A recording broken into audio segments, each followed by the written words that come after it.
Slope control எப்படி வந்து balance பண்ணுறாங்க மேடம் அப்படிங்கிறத சொல்லி கொடுத்துட்ருக்கோம். ஸோ ஸ்லோப் கண்ட்ரோலை பொறுத்த வரைக்கும் ரொம்ப சிம்பிள் மெத்தடு, கரெக்டாக ஃபாலோ பண்ணணும். ரொம்ப ஆக்சிலேட்டர் கொடுக்காம லைட் ஃபெதர் டச்சு. இங்கே லெஃப்ட் எடுக்கணும், லைட்டாக கொடுங்க, அப்படியே போட்டோம். இங்கே லெஃப்ட் எடுக்கணும், நான் வச்சுக்கோங்க. ஸ்லோவாக லெஃப்ட் எடுக்கணும், லெஃப்ட் ஹேண்ட் ஸ்லோவாக ஸ்டடி பண்ணி. Yes madam, super. ஸோ ஸ்லோப்பை பொறுத்த வரைக்கும் இப்போ நல்ல ஐடியா கொடுத்து உங்களுக்கு சொல்லி கொடுத்துருக்கேன். ஸோ அதனால் ஸ்லோப் கண்ட்ரோல் வந்து ஈஸியாக பண்ணிட முடியும் அவங்களால. ஸோ ஒரு பாயிண்ட்டும் வந்து பார்த்திங்கன்னா ப்ராப்பராக சொல்லி கொடுக்குறோம். என்ஜாய் பண்ணி ஓட்டுறது அப்படிங்கிறத கிளாரிட்டி ரொம்ப முக்கியம். வண்டியோட அந்த கண்ட்ரோல் கரெக்டாக வரும்போது தான் அவங்களுக்கு அடுத்தடுத்து டிரைவிங்கில் வந்து ஈஸியான மெத்தடு வந்து கிடைக்கும்.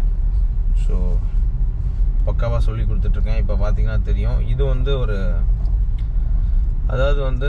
ஒரு ஃப்ளைஓவரில் நம்ம இறங்கி ஏறும்போதும் சரி, ஒரு சபைக்குள்ளே இறங்கி ஏறும்போதும் சரி, இந்த மாதிரி ஒரு விஷயங்கள் வந்து கண்டிப்பாக நம்ம ஃபேஸ் பண்ண வேண்டியிருக்கோம். என்ன அப்படின்னா, ஒன்று சபைக்குள்ளே இறங்கி ஏறும்போது ஒன்று டவுன் ஹில்லு, அதுக்கப்புறம் அப் ஹில்லுன்ற மாதிரி இருக்கும். ஸோ இதில் வந்து பார்த்திங்கன்னா மேலே ஏறும்போது ஆக்சிலேட்டரோட லெவல் வந்து ஓரளவுக்கு ப்ரெஷர் கொடுத்துட்டே இருந்தால் மட்டும்தான் வண்டி வந்து ஈஸியாக இறங்கி ஏறும். ஸோ அந்த விஷயம் வந்து இந்த இடத்துல நம்ம நல்லாவே பார்க்க வேண்டியிருக்கும். கொஞ்சம் ரைட்டில். ஸோ அந்த பாயிண்ட் நம்ம தெரிஞ்சுக்கணும். ரெண்டாவது வந்து பார்த்திங்கன்னா, இப்போ ஏறும்போது முன்னாடி ஒரு வண்டி ஸ்லோ பண்ணுறாங்க அப்படின்னும் போது, ஸோ அந்த இடத்துல வந்து நம்ம என்ன பண்ணோம் அப்படின்னா, கம்ப்ளீட்டாக கண்ட்ரோல் பண்ணி ஓட்ட தெரியணும். ஸோ அது ரொம்ப முக்கியம். அது எல்லாமே வந்து பார்த்திங்கன்னா இன்றைக்கி ரொம்ப சூப்பராக வந்து மேடம் பண்ணிகிட்ருக்காங்க. ஸோ அவங்களுக்கு நம்ம சொல்லிக் கொடுக்குற அந்த கிளாரிட்டியும் வந்து ரொம்ப ஈஸியாக புரிய ஆரம்பிக்குது. எப்படி மேடம் என்ஜாய் பண்ணி ஓட்டுறீங்க? Second day training. இப்போ நான் ஸ்லோப்பில் இறங்க முன்னாடி ஸ்லோப் நான் பண்ணணுமா அப்படின்ற மாதிரி இருந்தது. ஆனால் பண்ணுங்க மேடம் வரும் அப்படின்ன பிறகு தான் எனக்கே தெரிஞ்சது நானாக பண்ணுறேன் அப்படின்ற மாதிரி. காலையில் ஸ்லோப்புக்கே ஒரு 10 தடவை 15 தடவை ப்ராக்டிஸ் கொடுத்துருப்போம் ஆல்ரெடி ஒரு இடத்துல. ஸோ இந்த இடம் வரும்போது அகைன் ஈஸியாக இப்போ வந்துடுச்சு. எஸ், அதுதான் மேடம். ட்ரை மோர், ஈஸியாக வந்துடும். அப்போது கவலையே பட வேணாம். நீங்கள் ஸ்லோப்பு மாதிரி ட்ரை பண்ணுறாங்க இந்த இடத்துல. Yes, very good madam. அவ்வளோதான், கம்ப்ளீட்டாக ஒன்றுனா சூப்பர், வெரி குட். இப்போ ஸ்லோப்பும் வந்து உங்களுக்கு ஈஸியாக வர ஆரம்பிச்சிருக்கு. ஸோ ஈஸியாக வந்ததுனால என்ஜாய் பண்ணி ஓட்ட முடியுது உங்களுக்கு. ஸோ அடுத்தது வந்து பார்த்திங்கன்னா, நாங்கள் வந்து பண்ண போகிறது வந்து பார்க்கிங் செக்ஷன் போக போகிறோம்.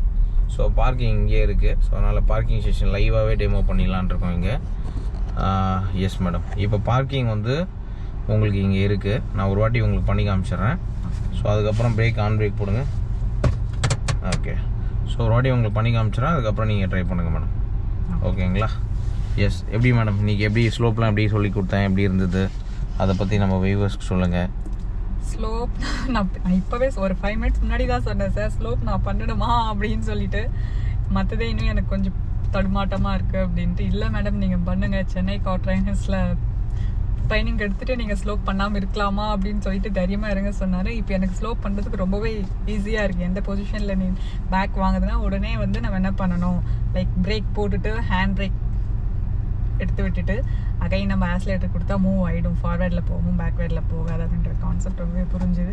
லைக் மார்னிங்லாம் வந்து ஆக்சிலேட்டர் வந்து ஹெவியாக கொடுத்துட்டு அகைன் பேக் போகிற மாதிரிலாம் இருந்தது. ஆனால் இப்போ அந்த ஜெர்க் இல்லாமல் எந்த அளவுக்கு டச் பண்ணால் மட்டும் போதும், எப்படி நம்ம ஃபார்வேர்ட் போயிட்டு இருக்கலாம் அப்படின்றது ஈஸியாக இருக்குது. சூப்பர் மேடம், எடுத்து காமிக்கிறீங்க. அடுத்து பார்க்கிங் ஸ்டேஷன் போயிடுவோம்.